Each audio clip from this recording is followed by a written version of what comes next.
Lenticule extracting hydrocannula for smile refractive surgery.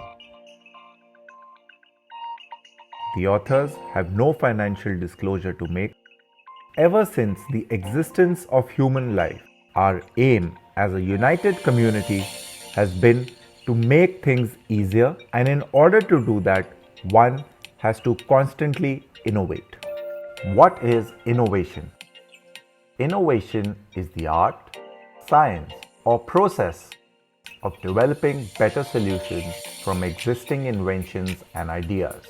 It is the validation and exploration of ideas that others may have missed, rejected, or long forgotten.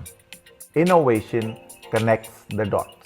Similar innovations have led the evolution of refractive surgery from radial keratotomy to PRK and microkeratome to now the latest on the block, SMILE. In SMILE surgery, the lower interface of the intrastromal lenticule is created with the help of the laser, followed by the upper interface of the lenticule known as the cap. Finally, a 2 to 3 mm tunnel incision, usually superiotemporal, is made to link the cap interface to the corneal surface. This is followed by lenticule separation with the help of a dissector and extraction of the lenticule with a pair of microforceps. Here, we demonstrate the separation of the lenticule and its extraction by pulling it out with the help of a microforceps. But not every ride is as smooth and easy. If one is not careful, we never quite know when it ends up in disaster. If we take a look at this particular case, there is a marked resistance in the separation of the lenticule, which leads to a tear of the hinge in the tunnel incision. This resulted due to improper dissection followed by a tugging movement to retrieve the lenticule. Such complications are not uncommon. Going through the review of literature, there are multiple highly cited papers published in index journals showing lenticule extraction related complications making up for a majority of the total complications of SMILE surgery. This paper reports the complications of SMILE procedure with the study comprising 160 eyes and showing a complication in 43 eyes. A cap rupture during dissection was the most common complication in as many as 16.2% of the cases reported. So where did the idea originate? One day, I had a severe earache and I went to my ENT friend for a checkup. He told me that wax is the culprit for the earache and removed it by irrigating my ear cavity and not pulling it out, which got me thinking.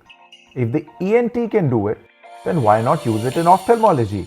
So I took this idea to my mentor, Dr. Gaurav Luthra, and we developed a hydrocannula to extract the lenticule, making SMILE surgery further less invasive and extracting the complete lenticule without any cuts and tears.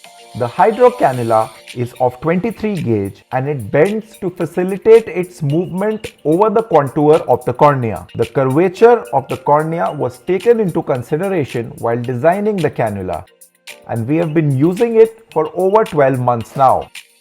We have done successful extraction of the lenticules in 196 eyes over this period. Here are a few demonstrations which show how a simple idea can make a huge difference in the reduction of complications in SMILE surgery.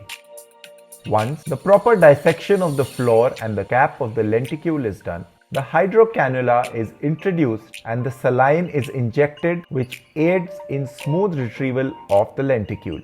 This lenticule is now placed on the cornea to show the intact edges of the lenticule. Another example of the same technique, which is simple and reproducible, leading to the extraction of the lenticule in totality without any cuts or tears. Let us further examine how this works. So we commence the injection. The purpose of slow injection is to promote free flow. Now, why is this important? To make this technique work, you have to localize pressure differential between the inside and outside. If you have anything blocking the entry side around the hydrocannula, you will get a closed space. The pressure throughout the volume will be uniform. you get lamellar flow coming out of the end of the hydrocannula, and that actually is going to generate reduced pressure inside versus outside. You can understand this if you think about the way an airplane wing generates lift. According to the Bernoulli's principle, the pressure is lowest where the fluid flow is fastest in lamellar flow conditions. In case we do not do a slow injection, a situation like this might come up. But here, the advantage one has is that there is good visualization of the lenticule, and we know the correct vector forces to be applied to remove this lenticule with the help of a forceps. Once we have understood the dynamics of the procedure, it brings us to our next question, which is, why is this lenticule so important? Over time, we have realized what the true potential of human tissue is. An artificially made clone of the human tissue will never be able to replicate what we can achieve by using an original human tissue. Way back in 2014, we started cryopreserving the smile lenticule for possible potential use in human subjects. And less than half a decade later, we started using it in construction of corneal stroma, therapeutic keratoplasty, keratoconus, and most recently in regenerative therapy.